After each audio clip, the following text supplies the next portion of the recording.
Hello guys, हेर्नु होला हामी चाहिँ आज धेरै समयपछि डोको बोकेर दिदी बहिनी घाँस काट्न जाँदैछौँ। काट्न भन्दा पनि यो बारी गोड्नलाई क्या कोदो रोप्नु पर्ने छ नि त भोलि।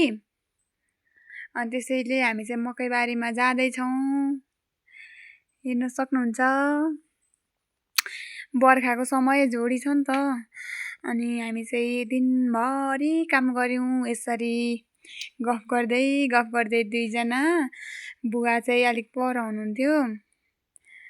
दिनभरि हामी कति काम गऱ्यौँ क्या आज त। अनि त्यसपछि अल्छी लागिरहेको थियो क्या, घर जान पनि अब बुवाले दिनुहुन्न थियो। त्यही भएर बिस्तारी भए पनि हामी चाहिँ घाँस उखालिराख्यौँ। भोलि हाम्रो कोदो रोप्ने मान्छे हुनुहुन्छ, धेरै खेतालो हुनुहुन्छ नि त, अरू पनि आउनुहुन्छ।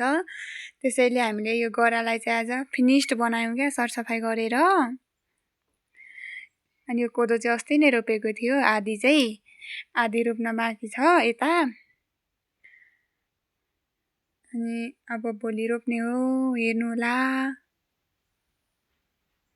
यहाँ चाहिँ कसले धेरै उखाले हेर्लु नपाइज भन्दैछौँ क्या हामी। फेरि अल्छी लाग्छ नि त बेला बेला। अनि के गर्नु हेरिरहेको हुन्छ। अनि त्यही भएर जिस्किँदै बस्दै अल्छी लाग्यो अरे क्या बुनुलाई चाहिँ। अनि उहाँ क्यामेरामा गएर अनुहार देखाउँदैछिन् बहिनीले चाहिँ। आइज बसौँ एकछिन भन्दै चाहिँ म चाहिँ फेरि आइज न यति सकेर बसौँ भन्दैछु क्या। म बोलाएर काम गर्दैछौँ। फेरि एकछिन बसिनँ त आज, एकछिन पछि बस्छु अब होला। म कति छिटो काम गरेको हामी त।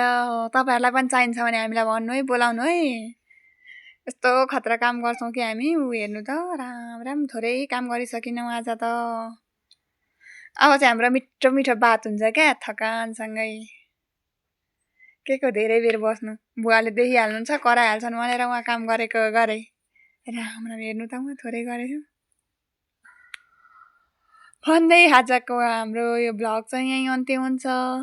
हस् त, धन्यवाद। यस्तै भिडियो हेर्नको लागि लाइक, कमेन्ट, सेयर र सब्सक्राइब गर्न नभुल्नु होला। By by.